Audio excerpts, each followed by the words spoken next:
आणि यानंतरची बातमी आहे उत्तर प्रदेशमधून। उत्तर प्रदेशमधल्या हाथरस इथल्या रतिभानपूरमध्ये काल एका धार्मिक कार्यक्रमाचं आयोजन करण्यात आलं होतं। लाखोंच्या संख्येने लोक जमा झाले, मात्र अचानक या कार्यक्रमामध्ये चेंगराचेंगरी झाली आणि तब्बल 121 जणांचा मृत्यू झाला।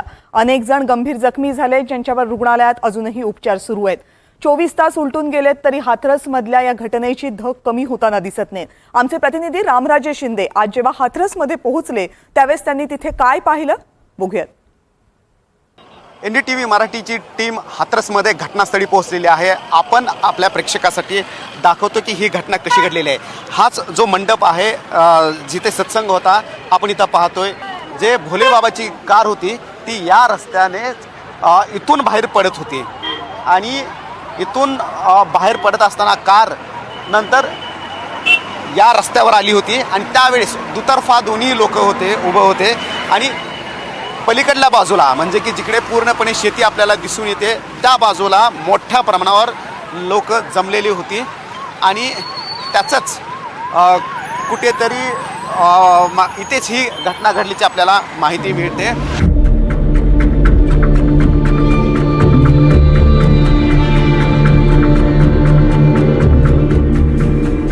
प्रश्न जे आहेत ते अनेक उपस्थित होत आहेत। परवानगी घेण्यात आली होती का, त्याचबरोबर वाहतूक कोंडीसाठी काय पर्याय करण्यात आले होते। चेंगराचेंगरी म्हणजे जे लोक येणार होते तर त्यापेक्षा तिप्पट ते चौपट लोक इथं लाखो भाविक आल्याची माहिती मिळते।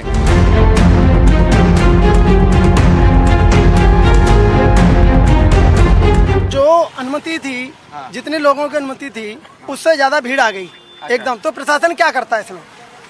हाँ, जिसमें अनुमति जितनी ली जाती है कि इतनी आनी चाहिए, 80,000 की अनुमति मांगी थी और लोग आ गए यहाँ 2.5-3 लाख। अच्छा, तो एकदम व्यवस्था अव्यवस्था में बदल गई।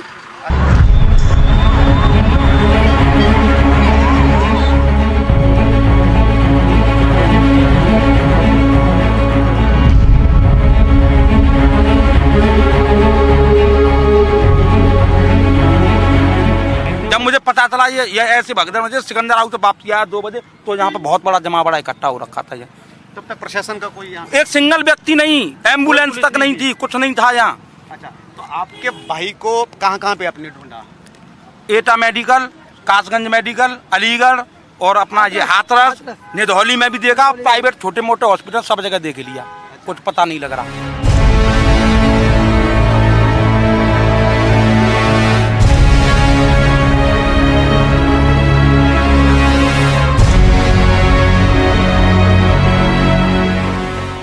यहाँ पे नहीं, हमने CSC में देखा अगर 150 के लगभग डेड बॉडियाँ हमने देखी वहाँ पर CSC में। अच्छा, तो फिर उसमें से कोई जख्मी थे, गंभीर जख्मी थे या फिर नहीं, गंभीर नहीं थे, उसमें सब मरे हुए ही थे सब। वहाँ पर एक सिंगल डॉक्टर था, डॉक्टर कोई था नहीं है। अब सिंगल डॉक्टर इतने बड़े ट्रामा सेंटर में है तो कहाँ से व्यवस्था हो पाएगी उसमें? कहते हैं एम्बुलेंस की व्यवस्था थी उसमें, का सारी चीज़ें थी, मगर ये व्यवस्था नहीं थी कि किसी और एक 25-13 साल की वो मेरे सामने मृत्यु हुई थी। कहता उसकी सांसें चली तो उसने अपने मामा को भी फ़ोन किया था, मगर वो तड़प के वहीं मर गई हॉस्पिटल में।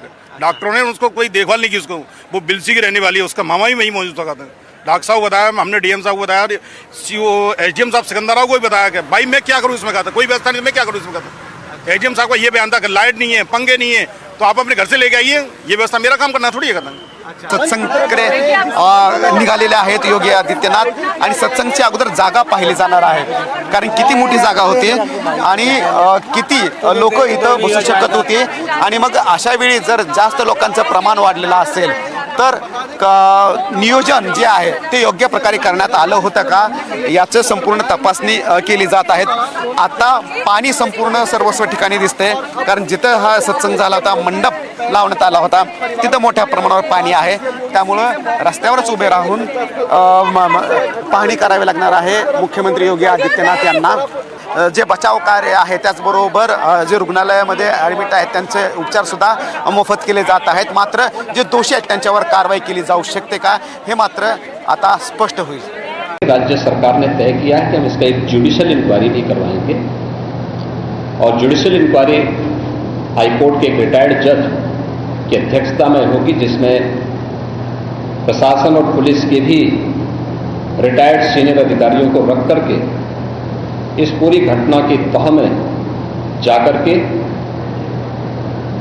जो भी इसके लिए दोषी होगा उन्हें इसकी सजा देना और इस प्रकार की घटना की पुनरावृत्ति न हो, इनके बारे में एक सुझाव और एक एसओपी उनके माध्यम से बनाई जा सके।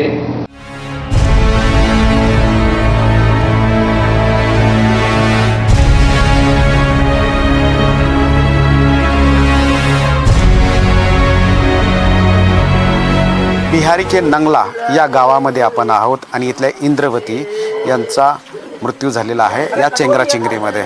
आपण इथे सर्वजण जमलेले आहेत, त्यांच्यासोबत ज्या होत्या त्यासुद्धा इथे आहेत आणि त्याचबरोबर त्यांचे मुलगा पण इथे आहे। क्या हुआ था वहाँ पे, मतलब कि जब ये हुआ था, घटना हुई थी? माँ घटना भाई काई जैसे ये रेल आते आदमी गिरी, सब औरतें गिरी सवारी। अच्छा। रेल आते गिरी कहाँ है, फिर आके ऊपर पवल कर चलते रहिए। अच्छा। पवल का ना रुकी।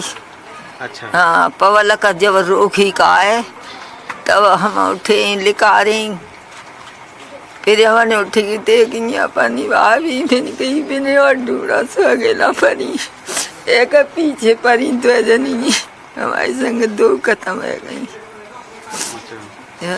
मैं और मेरी दादी हाथ पकड़े हुए थे तो हाथ छूट गया था भीड़ में। अच्छा। तो बेअकेला बढ़ गई, तो वो आगे की तरफ खिसक गई, मैं ऊपर रह गई थी। मेरे ऊपर भी 2 लड़कियां मर गई थी मेरे ऊपर गिर के। अच्छा। और हमारे ऊपर बहुत सारे लोग निकल कर गए थे। देखो ये लग गई है मेरे इसी से यहाँ पे, और देखो नाक में लात फात भी लगी थी कई लोगों की। हाँ, खून दिख रहा है आपके। धन्यवाद हमसे बात करने के लिए।